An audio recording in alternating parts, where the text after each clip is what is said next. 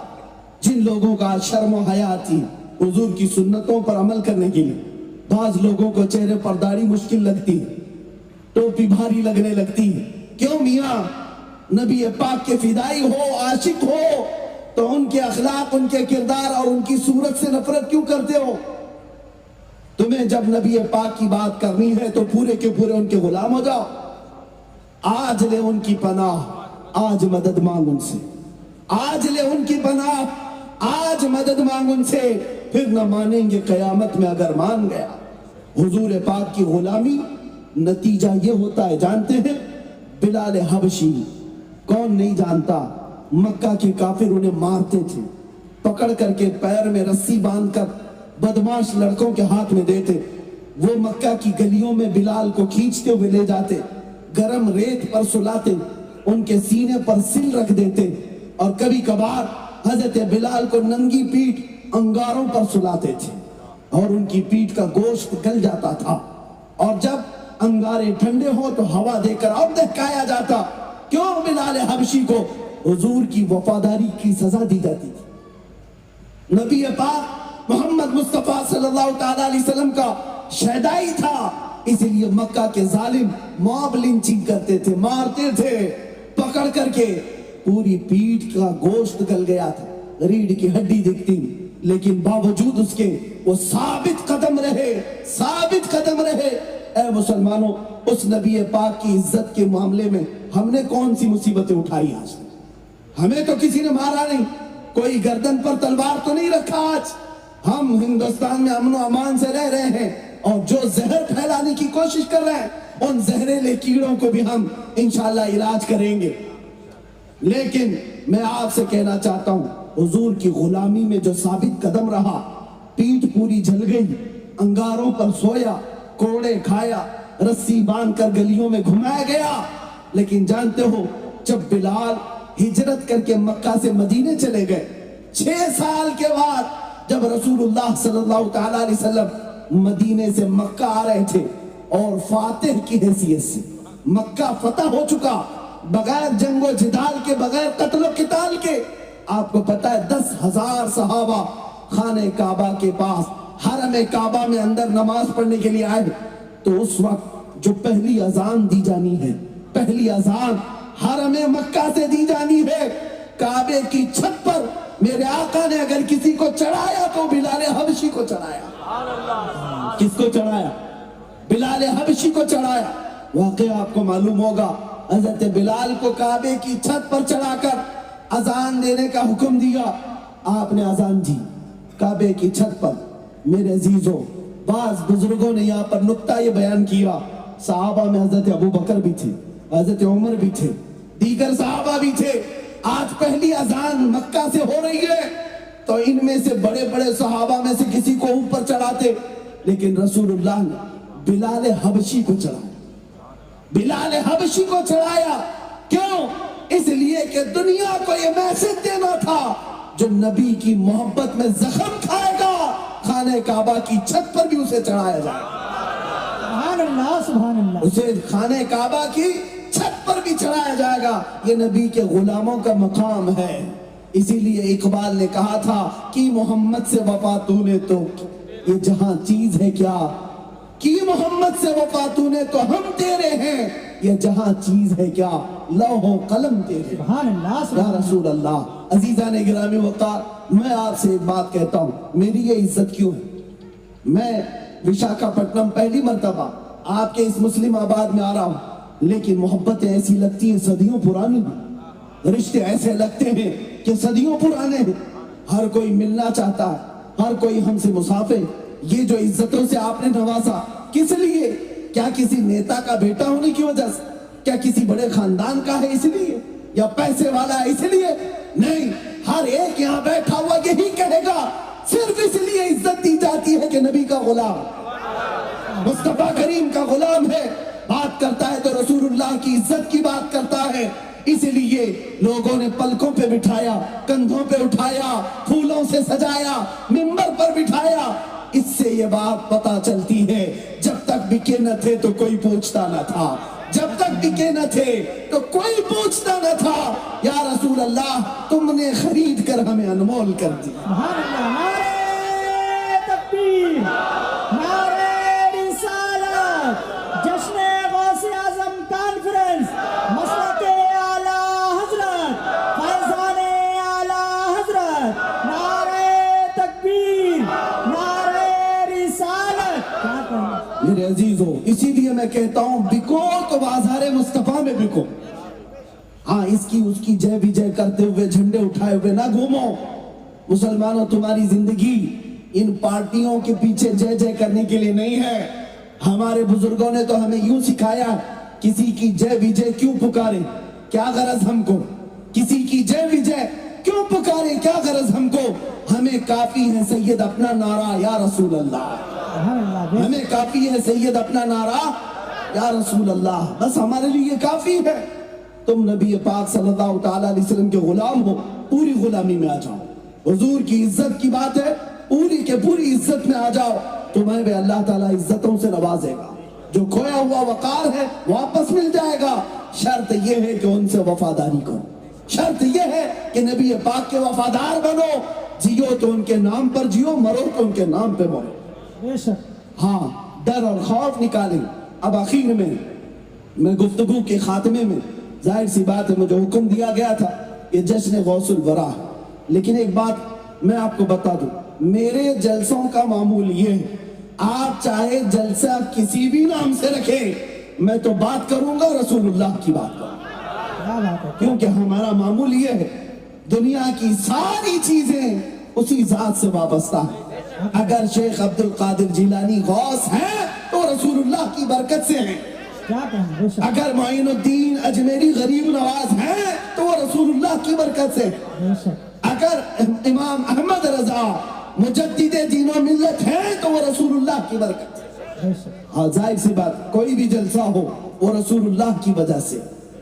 اور اسی لیے اقبال نے کہا تھا، ہو نہ یہ پھول تو بلبل کا ترنم بھی نہ ہو، چمن دہر میں کلیوں کا تبسم بھی نہ ہو نہ یہ ساقی تو میں بھی نہ ہو، خم بھی نہ ہو، بزم توحید دنیا میں نہ ہو، تم بھی نہ ہو، خیمہ افلاک کا استادہ اسی نام سے ہے، نبض ہستی تپش آمادہ اسی نام سے ہے، دشت میں دامن کوثر میں میدان میں ہے، بحر میں موج کی آغوش میں طوفان میں ہے، چین کے شہر مراکش کے بیابان میں ہے، اور پوشیدہ ہر مسلمان کے ایمان میں ہے۔ سبحان اللہ، سبحان اللہ، ہاں وہ نبی پاک کی ذات ہے، وہ جو نہ تھے تو کچھ نہ تھا، وہ جو نہ ہو تو کچھ نہ ہو، جان ہے وہ جہان کی اور جان ہے تو جہان۔ سبحان اللہ، بے شک، ہماری ساری زندگیاں، سارے اولیاء اس نبی پاک کے دربار کے وزیر ہیں۔ ہم بادشاہ کا ذکر پہلے کرتے ہیں، ہم بادشاہ کا ذکر پہلے کرتے ہیں، لیکن ساتھ میں یہ جشن غوث الورا ہے، ہماری نسبت بارگاہ غوث سے بڑی گہری ہے۔ الحمدللہ ہندوستانی مسلمانوں میں سب سے زیادہ عقیدت سرکار غوث پاک سے پائی جاتی ہے، اولیاء کاملین سب سے زیادہ، اور کیوں نہ ہو، ہونا بھی چاہیے، اس لیے کہ ہم قادری غلام ہیں اور فخر سے یہ کہتے ہیں، یا سرکار غوث پاک کے دربار میں تجھ سے در سے سگ اور سگ سے ہے مجھ کو نسبت، میری گردن میں بھی ہے دور کا ڈورا تیرا، یا غوث اعظم اس نشانی کے جو سگ ہیں نہیں مارے جاتے، حشر تک میرے گلے میں رہے پٹا تیرا۔ بے شک، سبحان اللہ، واہ کیا مرتبہ غوث ہے بالا تیرا، اونچے اونچوں کے سروں سے ہے قدم آلا تیرا، سر بھلا کیا کوئی جانے کے ہے کیسا تیرا، اولیاء ملتے ہیں آنکھیں وہ ہے تلوا تیرا۔ سبحان اللہ، اب سنیے، حضور کی عزت ہی کی بات پر غوث پاک کی ایک بات سنا کر چلا جاؤ۔ جب آج کے زمانے میں حضور کی عزت پر حملے ہوتے ہیں تو ہم تقریروں سے جواب دے دیتے ہیں، تحریروں سے جواب دے دیتے ہیں، کوئی ہاتھ سے کوئی زبان سے جواب دے گا، لیکن اولیاء کی شان یہ ہے جب نبی پاک کی ذات پر کوئی سوال کرتا تو وہ زبان سے ہاتھ سے نہیں اپنی کرامت سے جواب دے دیتے، ہاں کرامت سے جواب دیتے۔ ایک عیسائی مبلغ یہ کہتا ہوا پھر رہا تھا لوگوں میں کہ ہمارے نبی عیسیٰ علیہ السلام افضل ہیں، اس سے لوگوں نے پوچھا کیوں؟ وہ کہتا ہے اس لیے کہ ہمارے نبی عیسیٰ مردوں کو زندہ کرتے تھے، اور یہ بات قرآن میں آئی ہے، عیسیٰ علیہ السلام مردوں کو زندہ کرتے تھے، لیکن پورے قرآن میں محمد صلی اللہ علیہ وسلم مردوں کو زندہ کرتے تھے ایسی کئی بات نہیں آئی، پورے قرآن میں ایسا لکھا ہوا نہیں ہے۔ وہ سب کو گمراہ کرتے ہوئے پھر رہا تھا عیسائی۔ جب حضرت غوث پاک سیدنا شیخ عبد القادر جیلانی رضی اللہ تعالیٰ عنہ تک یہ بات پہنچی، آپ نے اس کو بلوایا، اس عیسائی مبلغ کو، کہا کیا ہے تیرا مدعا؟ اس نے کہا میرے نبی عیسیٰ افضل ہے محمد سے، اس لیے کہ میرے نبی عیسیٰ مردوں کو زندہ کرتے تھے۔ غوث پاک نے کہا اچھا تیرے نبی مردوں کو زندہ کرتے تھے اس لیے افضل ہے، چل عبد القادر قبرستان میں چلتا ہے، تو جس قبر پر ہاتھ رکھے گا میں زندہ کر کے دکھاؤں گا، سبحان اللہ، میں زندہ کر کے دکھاؤں گا۔ اور وہ ساتھ میں چلا، قبرستان آئے، اور شیخ عبد القادر جیلانی جب کہتے ہیں بتا کسی قبر کو، اس عیسائی مبلغ نے ایک پرانی قبر پر ہاتھ رکھا، آپ نے کہا میں یہ بھی بتا دیتا ہوں یہ قبر 200 سال پرانی ہے، اور اس میں جو سویا ہوا ہے وہ گویا تھا، گانا گا کر کے کمائی کرتا تھا، میں اسے زندہ کرتا ہوں۔ اور ایک ٹھوکر لگائی، قم باذنی، میرے حکم سے اٹھ جا، قبر پھٹ گئی اور مردہ زندہ کھڑا ہو گیا، اور لوگوں نے دیکھا، اور اس کے بعد پھر سیدنا غوث پاک نے اسے واپس قبر میں بھیجا۔ یہ مردوں کو زندہ کرنے والی کرامت اللہ نے شیخ عبد القادر جیلانی کو عطا کی، لیکن یہ صرف لوگوں میں اپنا انفلوئنس بڑھانے کے لیے نہیں، لوگوں میں اپنی طاقت دکھانے کے لیے نہیں، لوگوں میں اپنی برتری بتانے کے لیے نہیں، بلکہ غوث پاک نے اگر یہ کرامت دکھائی تھی تو عظمت رسول بتانے کے لیے عیسائی مبلغ سے کہا تو کہتا ہے عیسیٰ علیہ السلام مردوں کو زندہ کرتے تھے اس لیے وہ افضل ہے، دیکھ تیرے سامنے شیخ عبد القادر نے خود مردے کو زندہ کر کے دکھایا، تو پہچان لے جب اس امت کے عبد القادر کا یہ حال ہے تو عبد القادر کے آقا کا حال کیا ہوگا؟ سبحان اللہ، سبحان اللہ۔ میں میرے نبی کا ادنا غلام ہوں، میں جب زندہ کر کے دکھا سکتا ہوں۔ میرے مصطفیٰ کو مولا نے کیا کیا کمالات عطا کی، ہاں کرامت بھی دکھائی ہے غوث پاک نے تو وہ رسول کی عظمت بتانے کے لیے، ہاں یہ نہیں کہ لوگوں میں اپنی برتری بتانے کے لیے، لوگوں میں بڑھاوا دکھانے کے لیے۔ ایک بار آپ اپنی خانقاہ میں بیٹھے ہوئے تھے، ایک صاحب آئے اور کہا کہ حضور میرے گھر کل دوپہر میں دعوت ہے، آپ نے قبول کر لی۔ پھر تھوڑی دیر کے بعد ایک آیا، اس نے کہا حضور کل دوپہر میں میرے گھر دعوت ہے، آپ نے اس کی بھی قبول کی۔ تیسرا ایک آیا، اس نے کہا حضور کل دوپہر میں میرے گھر دعوت ہے، اس کی بھی قبول کر لی، منع نہیں کیا۔ یہ کے بعد دیگرے 70 لوگ آئے، ایک ہی ٹائم کی دعوت اور سب کی دعوت قبول کر لی۔ دوسرا دن آیا، دوپہر ہوئی، شام ہوئی، شام میں خانقاہ کے پاس جو مریدین غوث پاک کی دعوت کیے تھے وہ سب ایک کے بعد دیگرے جمع ہونے لگے، سب آئے اور فخر سے کہنے لگے، ایک کہتا ہے آج میری قسمت کے کیا کہنے ہیں، آج میرے گھر غوث پاک دعوت میں تشریف لائے تھے۔ دوسرا کہتا ہے جھوٹ بول رہے ہو، آج تو میرے گھر میں غوث پاک تھے۔ تیسرا کہتا ہے تم دونوں جھوٹ بول رہے ہو، میرے گھر میں آج دوپہر کا کھانا انہوں نے تناول کیا۔ باتیں بڑھتی گئی، ہر کوئی دعویٰ کر رہا ہے میرے گھر میں تھے، ہر کوئی دعویٰ کر رہا ہے میرے گھر میں تھے، لیکن ان سب کی باتوں کو سن کر جو خانقاہ میں بیٹھے ہوئے لوگ تھے وہ کہنے لگے تم سب کیا بات کر رہے ہو، غوث پاک دوپہر میں یہی خانقاہ میں موجود تھے، کسی کے گھر گئے نہیں تھے، ہم سامنے دیکھ رہے تھے۔ اب تو اور بڑا مسئلہ پیچیدہ ہوا، ہر کوئی اپنے گھر کی دعوت کے قصے سنا رہا ہے اور مرید کہہ رہے ہیں وہ خانقاہ میں بیٹھے ہوئے تھے۔ سبوں نے کہا آخر اس میں سچا کون ہے، جھوٹا کون ہے، کیسے پتا چلے؟ سارے لوگ مل کر غوث پاک کے پاس آئے، غوث پاک سے کہا سب یہ کہتے ہیں میرے گھر میں آپ آئے، میرے گھر میں آپ آئے، اور خانقاہ والے کہتے ہیں آپ یہیں تھے۔ آپ نے آنکھیں بند کی اور اس کے بعد آنکھیں کھولی اور کہا اے لوگوں یہ جو کہہ رہے ہیں سب سچ کہہ رہے ہیں، ہر ایک کے گھر میں گیا اور کھانا بھی کھایا، اور خانقاہ کے جو مرید کہہ رہے ہیں وہ بھی سچ کہہ رہے ہیں، یہاں پر بھی میں بیٹھا رہا۔ لوگوں نے پوچھا ایسا کیسے ہو سکتا ہے؟ غوث پاک نے فرمایا اللہ رب العزت نے عبد القادر کو یہ قدرت عطا کی ہے کہ وہ بیک وقت 70 نہیں 70,000 گھروں میں جا سکتا ہے، اور پھر بتایا جب امت کے عبد القادر کی اتنی طاقت ہے کہ ایک وقت میں 70 گھروں میں جا سکتا ہے، امت کے آقا رسول کائنات کی قسمت اور ان کی طاقت کا حال کیا ہوگا؟ اے مسلمانوں پھر یہ